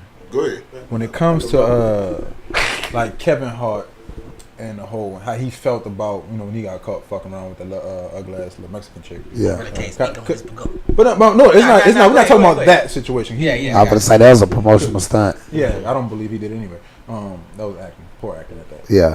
But Michael Blackson, I think he took it too far. You think so? Why? The reason being though, 'cause I kind of understand where Kev was coming from. What Like, you it's cool to get your shit off, but Mike, he been getting this shit off for like. Oh the wait. last couple Kev months. felt some kind of way about what Mike was saying. Yeah, like he knew everybody was gonna joke about that shit. I didn't know that either because He see. spoke about he had a I whole thought interview he- about it on the Breakfast Club. If I you, didn't listen, know. it's this We're old. in the This, same city though, so. but listen, Yeah. this go all the way back. Yeah, because they were solid. real friends. It though. could be deeper than that, but listen, it's right. It's like this right here, and especially if that's your partner. If you can't dish it, I mean, I'm not gonna be mad. if you at can't take it, don't dish it, Right. nigga. But at the same time, Cool out. Like if that's your partner too, like, but it's comedy I'm again. a cooker. still It's it. comedy. But it's Listen. comedy. But get your Listen. shit off. But That's what I'm understand. saying. I wouldn't No, do you, Shervey. no, No, but You know what I'm listen, saying? Like, but listen. In that situation, I'd rather my homie roast me. Exactly. True. Then there's somebody I don't know. But his Listen, homies was to like, be to get that bread. But I'd rather him get it. I don't think. I'd rather listen. I'd rather he was doing it wasn't tasteful. Listen, I'd rather the homie. Listen, I'd rather the homie get the he bag. make money, I'd rather the homie get the bag than another nigga. but it's a difference between me on Wild and Out roasting Nick Cannon and me roasting Kevin. Yeah, but if it's my homie, I'd rather my homie. Wait, get the bag. where he did it at? Wilding out? He was Nah, everywhere, yeah. social media. He He was just, a video. like he wasn't even He getting was paid to do it. it He was was funny, It's though. like he did a And tour I just didn't, on I didn't that. think it was distasteful. He just What he told him was Kevin doing? put the camera down. He was like, he was hostile on the. He was really hostile on the apology. Yeah. Chill out. Yeah. Yeah, I think you was doing too much. Yeah, on the I think that apology. He was PR hostile on the apology. and Hey, shit. all right, I felt nigga, you wrote enough. That's I it. feel like that shit was funny, and in that situation when I'm apologizing and I know it's some bullshit and woo. He looked crazy. I would rather my home like I'm a comedian. You ain't got to bro. apologize to no fucking body. Right. I'm a comedian. Me and my I'm never apologizing. I'm never doing that. me and my brothers, Never apologize. me and my brothers kill each other. Me and my comedy brothers, we kill each other. I'm talking about we talk about each other Come bad. backstage and when I was shooting. But it's But But the difference is, it's between y'all. but no. But nah, nigga go on stage and Go get on you. stage and get you. My nigga Topic, on the cruise, Topic was fucking with his voice fucking with me. I'm talking on about stage. go in. But that's something you've been hearing for years. Yeah, but it's just the thing. I'm a comic. I could have got mad. Yeah. At first I was like, I finna go shoot his ass. Yeah. Then I was like, you know what? No, I'm not. Yeah. I think Kevin just got mad because the joke was on him. Yeah, the joke. I think he didn't heard jokes before. I think it was more dealing with his wife. It might have been. I think it's because she hadn't had the baby yet. He was trying to protect. He probably had to feel like. So that's what I'm saying. Cause like they're real friends. So you like, that's why I understand where you're coming from. I think if he'd have roast Kevin about anything else besides that, it'd have been alright. But I feel like. Why would he roast Kevin besides anything but that? True, right. But you, at the same time, Kevin Kevin White probably dealing with. I'm in the news now. I'm about to have a baby. He did that. You did. Yeah, you told you ain't no coming back from this. But Kevin did that. At the same time, Kevin trying to be like. He did that. But watch this. At the same time, black men don't cheat. Watch this though. It was lined up. He gonna have to take that. What Loaded Luck say? You gonna get this word? Yeah, black. I got you, bro. I gotta get him. But listen, at the same time, if that's my partner, I'll be able to pick up the phone like, hey, man, I'm finna cook your ass. Yeah, look, people been fucking me all day and all night, but man, look. Say, bro, that shit was funny. That shit was funny than a bitch. Now, listen, because you don't want to bring me some type of relief. That shit was funny. I can take your jokes because I'm cool with you. Anybody else, fuck them. Bro, I done woke up to a roast video for one of my partners. Yeah. My nigga Celebrity. Yeah. I woke up, that nigga, he'll just wait. You wake up, he'll be like, shot you down on the internet. Yeah. Right quick. You wake up to a nigga going in on it. That's how mom do it. Yeah. You wake up, it's 95 comments. Nigga dying laughing at you. 229 likes, and you like, oh, this nigga's cooking me. Told me up. What? Hey, okay. Hold on, let me. But look, you got to get right. You got to be fucked up. But at that moment, Kev couldn't get back because he at home. He got to be on his best behavior. Why not? He just that situation. First of all, he couldn't speak on that situation. No, he could cook Mike though. But he couldn't. What are you going to defend yourself against? Who said you have to defend yourself? And that's it's a roast. Sometimes you gotta take the roast and roll with it. I'm about to tell you. Yeah. Take your L. I like something like I said at the show. He shut the fuck up. Take your L. Cause listen, right now you got me. Nigga, I took the L. Like I could have got on stage. And I went up last in the cruise when the nigga roasted me just that time. I went up last. I could have got up and cooked this nigga for the last. But I was like, no, I ain't gonna even waste my time. I'm like, that might have been what he needed right then at that moment. Exactly. Funny. And I respect that because that's cool. I don't give a fuck about you talking about my voice, but that's cool. You know what I'm saying? Because everybody already knows. When I come around, niggas gonna call me whatever, nigga, Tone Loc or whatever. I was about to say, nigga, you do something like Tone Loc. All that type of shit, you know. So if my nigga, you know what I'm saying, feel like he got something that he can line up and use and woo, knock it out, bro. Yeah. Be funny. Be funny, because at the end of the day, it's only get shine in you though. No, because if a nigga spent 5 of his 10 minutes talking about you, yeah, that's. But I can't wait. Here's the thing, though. I can't wait. You nice at what you do, so I know you gonna craft it nice. Yes, yeah. You're not about to just say, I don't like. Hey, listen to that nigga talk like you gonna craft and make it sound a certain way, dope. and I'm gonna laugh at. Yeah. On the same token, I'm a comedian. Whatever you roast me about, I probably got something about it in my set. I probably got something about it. Facts. I got already in my set. I'm probably gonna flip it. You probably just threw me an alley. Yeah.